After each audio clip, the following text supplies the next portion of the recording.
जिस राज्य का एक साल का स्वास्थ्य बजट 7,470 करोड़ 50 लाख रुपए हो, फिर भी अगर आपके घर का कोई इंसान बीमार हो जाए, आप एम्बुलेंस बुलाओ तो 8-8 घंटे लेट आए, और किसी तरह हॉस्पिटल पहुंचो तो डॉक्टर बोलता है मशीन खराब है, डॉक्टर ड्यूटी पे नहीं है, हॉस्पिटल में दवाई नहीं है, और आपके आंखों के सामने आपका प्यारा इंसान हो जाए तो कैसा लगेगा। दर्दनाक है ना।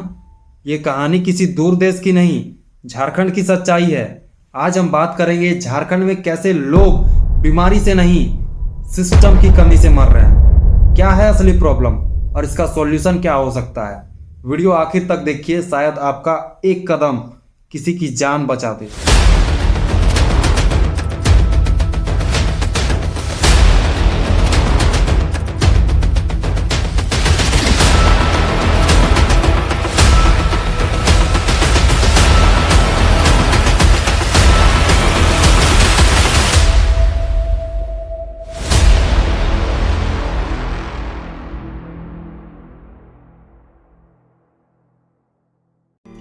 मदगी रामगढ़ डिस्ट्रिक्ट का एक छोटा सा गांव। मॉनसून का टाइम था। 12 साल के सौरभ को पिछले 5 दिनों से बुखार चढ़ गया था। बिल्कुल भी चलने फिरने की हालत में नहीं था।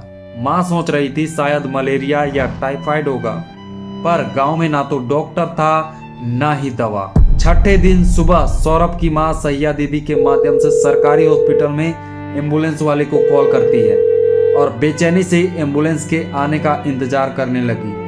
पर सुबह से शाम हो गया लेकिन एम्बुलेंस नहीं पहुंचा। अगले दिन गांव वाले ट्रैक्टर का जुगाड़ करके 20 किलोमीटर दूर सरकारी हॉस्पिटल ले गए। 2.5 घंटे लग गए पहुंचने में। वहां जाके पता चला सिर्फ एक कंपाउंडर है, डॉक्टर ड्यूटी पे नहीं आया, क्योंकि डॉक्टर जॉब के अलावे एक छोटा मोटा अपना प्राइवेट हॉस्पिटल चलाता है। वहां आज ज्यादा पेशेंट आ गए थे। बच्चे की तबीयत बिगड़ती गई। रात तक सौरभ नहीं रहा। सौरभ की मां का रोना सुन के पूरा गांव रो पड़ा। पर सच तो यह है कि सौरभ ऐसा अकेला नहीं था। ऐसे कितने बच्चे, बूढ़े, युवा हर साल मर रहे हैं झारखंड में, जो रिकॉर्ड तक नहीं होते। ऑपरेशन के दौरान पेट के अंदर ही कैंची या कुछ सामान छोड़ दिए और उसके बाद सिजेरियन ऑपरेशन कंप्लीट करके महिला को निकाल दिया गया। जैसे ही महिला को होश आता है उसके बाद उसको अनुभव होने लगता है कि पेट में कुछ सामान है और उसको पीड़ा होने लगती है। उसके बाद महिला अपने परिजनों से कहती है कि हमारे पेट के अंदर कुछ सामान छूट गया है जैसा लग रहा है। फिर डॉक्टर को बताया जाता है। फिर डॉक्टर उनको एक्सरे या जो भी डॉक्टर अपने हिसाब से करते हैं, उसके बाद उनको पुनः जो है कि ऑपरेशन के लिए ले जाया जाता है। और ऑपरेशन फिर उसी जगह से फिर दोबारा सिलाई तोड़ करके फिर ऑपरेशन किया जाता है। उसके बाद सामान को निकाला जाता है। और इतना एक ही महिला को दोबारा बार बार ऑपरेशन करने के दौरान काफ़ी पीड़ा भी होती है, और जिसके चलते आज हमारे बीच वो महिला नहीं रही। झारखंड में बीमारी से लड़ने से पहले लोग हॉस्पिटल तक पहुंचने की लड़ाई लड़ते हैं। डॉक्टर की कमी। झारखंड में एक डॉक्टर पर लगभग 10,000 लोग डिपेंड हैं, जबकि WHO का कहना है एक डॉक्टर पर 1,000 लोग होने चाहिए। 24 जिलों में कुछ ही बड़े हॉस्पिटल हैं, इस वजह से पेशेंट ज़्यादा और डॉक्टर कम पड़ जाते हैं। गांव के अस्पतालों में तो डॉक्टर ही नहीं होते। ग्रामीण इलाकों में एम्बुलेंस बुलाने पर एवरेज 2 से 4 घंटे लगते हैं, और कभी कभी तो आती ही नहीं। Maternity death. हर साल कई महिलाएं बच्चा जन्म देते वक्त सिर्फ इसलिए मर जाती हैं क्योंकि समय पर हॉस्पिटल नहीं पहुंच पाती। पेशेंट वक्त पे किसी तरह पहुंच भी जाए तो डॉक्टर जो टेस्ट लिखता है वो करवाने में काफ़ी ज़्यादा टाइम बीत जाता है, क्योंकि भीड़ बहुत ज़्यादा होती है, जिसका खामियाजा हम जैसे गरीब लोगों को जान देकर भुगतना पड़ता है। सबसे मेजर रीजन तो गरीबी है। अगर हमारे पास पैसे नहीं हैं तो गवर्नमेंट हॉस्पिटल में भी इलाज करवा पाना मुश्किल है, क्योंकि डॉक्टर्स जो दवाइयाँ लिखते हैं वो बाहर से, यूं कहे तो उनके अपने ही प्राइवेट मेडिकल स्टोर से लानी पड़ती हैं, जिनका प्राइस रेंज काफ़ी हाई होता है। गवर्नमेंट के तरफ से हेल्थ का तो पैसा आता है, पर ज़्यादातर पेपर वर्क और कर्मचारियों को कमीशन देने में ख़त्म हो जाता है। Health workers crisis. ASHA workers पर पूरा गांव डिपेंड होता है, पर उनके पास ना तो दवा और ना ही इंजेक्शन होता है।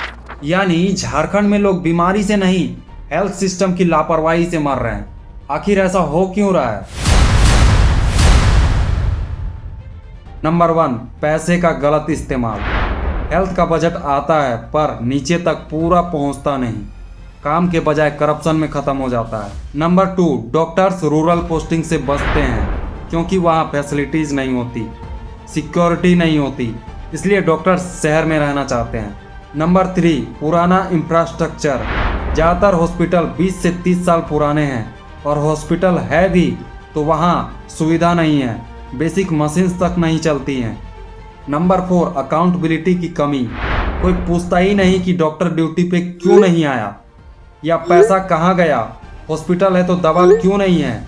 गांव वाले डरते हैं ये सब सवाल करने से, इसलिए सरकारी कर्मचारियों और डॉक्टरों को जैसा मन करता है वैसा करते हैं।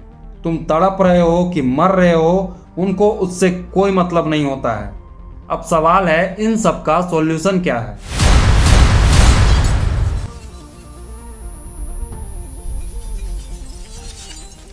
Number 1, mobile health units.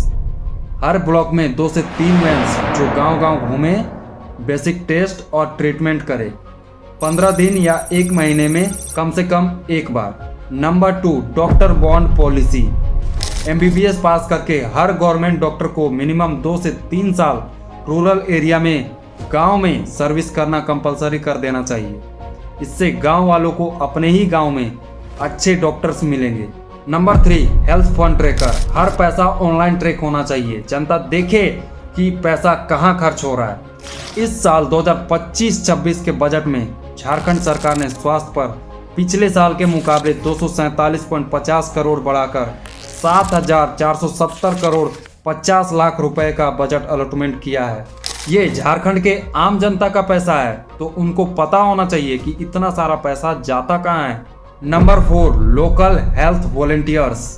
हर गांव में 2 ट्रेन वॉलेंटियर्स हों जो फर्स्ट एड दे सके, इमरजेंसी में पेशेंट को रेडी करें और उसकी हेल्प करें। नंबर 5, जब गांव के लोग मिलकर डिमांड करते हैं, आवाज उठाते हैं तो एडमिनिस्ट्रेशन को सुनना पड़ता है। जिस तरह हम सब मिलकर एक एक वोट देकर सरकार बनाते हैं, उसी तरह हम सबको एकजुट होकर आवाज उठाना होगा।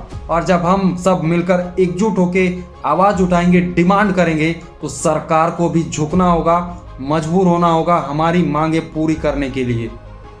सौरभ की मां के आंसू रुक गए पर दर्द अब भी जिंदा है, और ये दर्द तब तक रहेगा जब तक हम सब मिलके सिस्टम को जगाएंगे नहीं। सोचिए, अगर आपके आवाज़ से एक हॉस्पिटल में डॉक्टर टाइम पे आए, एम्बुलेंस टाइम पे पहुंचे, तो एक सौरभ बचा रहेगा।